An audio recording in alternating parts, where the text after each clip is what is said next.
പ്രിയപ്പെട്ട വിദ്യാർത്ഥി സുഹൃത്തുക്കളെ, ആദ്യത്തെ 8 പ്രിൻസിപ്പിൾ നമ്മൾ പറഞ്ഞു കഴിഞ്ഞു. ഇനി 9ാമത്തെ പ്രിൻസിപ്പിളിലേക്ക് കടക്കുകയാണ്. 9ാമത്തെ പ്രിൻസിപ്പിൾ പറയുന്നത് prices increase when the government prints excessive മണി.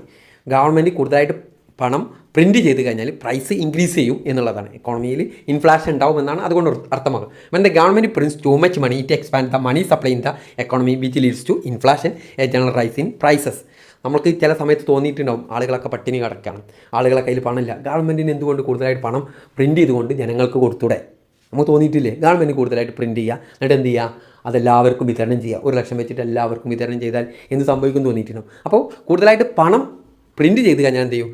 സാധനങ്ങളുടെ വില കൂടും. അവിടെ ഇൻഫ്ലേഷനിലേക്ക് അത് നയിക്കും. അതെന്ത് ചെയ്യും? ജനറൽ പ്രൈസ് ലെവൽ കൂടുന്നതിനും കാരണം. This occurs because the increased amount of money competes for the same quantity of goods and service diminishing the value of each unit of currency. മണിയുടെ എമൗണ്ട് കൂടിക്കഴിഞ്ഞാൽ എന്ത് ചെയ്യും? സെയിം ക്വാണ്ടിറ്റി ഓഫ് ഗുഡ്സ് ആയിട്ടാണ് ഇത് compete ചെയ്യുന്നത്. ഇതെന്ത് ചെയ്യും? കറൻസിയുടെ വാല്യൂവിനെ diminish ചെയ്യും. ഓക്കെ എന്ന് പറഞ്ഞു കഴിഞ്ഞാൽ നമ്മുടെ കയ്യിൽ കൂടുതലായിട്ട് പണം ഉണ്ടായി കഴിഞ്ഞാൽ അതിനൊരു വാല്യൂ ഉണ്ടാവില്ലല്ലോ. Okay, consequently people are able to purchase less with the same amount of money driving prices higher. Price കൂടുന്നതോറും എന്ത് സെയിം എമൗണ്ട് ഓഫ് മണി കൊണ്ട് കുറച്ചേ പർച്ചേസ് ചെയ്യാൻ കഴിയുള്ളൂ. ഓക്കെ, പ്രൈസ് സാധനങ്ങളുടെ വില കൂടിയിട്ടുണ്ട്. This concept explained by the quantity theory of money illustrate how excessive money printing can reduce purchasing power and leads to economic instability. കൂടുതലായിട്ട് പണം പ്രിൻറ്റ് ചെയ്ത് കഴിഞ്ഞാൽ എന്ത് ചെയ്യും? പർച്ചേസിംഗ് പവർ കുറയും. നമ്മുടെ കയ്യിൽ കൂടുതലായിട്ട് പണം എത്തിക്കഴിഞ്ഞാൽ എന്താ സംഭവിക്കുക? സാധനങ്ങൾക്ക് ഡിമാൻഡ് കൂടും. എന്നാൽ എല്ലാവരുടെ കയ്യിലും പണമുണ്ട്, സാധനങ്ങൾക്ക് ഡിമാൻഡ് കൂടും, സാധനങ്ങളുടെ വില കൂടും. സാധനങ്ങളുടെ വില കൂടുമ്പോൾ എന്ത് ചെയ്യും?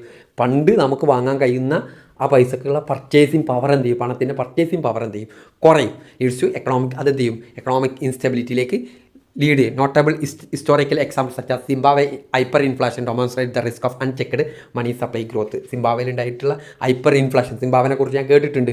50,000 രൂപയുടെയും ലക്ഷത്തിൻ്റെ ഒക്കെ നോട്ടുണ്ട് എന്നാണ് സിംബാബ്വേയെക്കുറിച്ച് പറഞ്ഞ് ഞാൻ കേട്ടത്.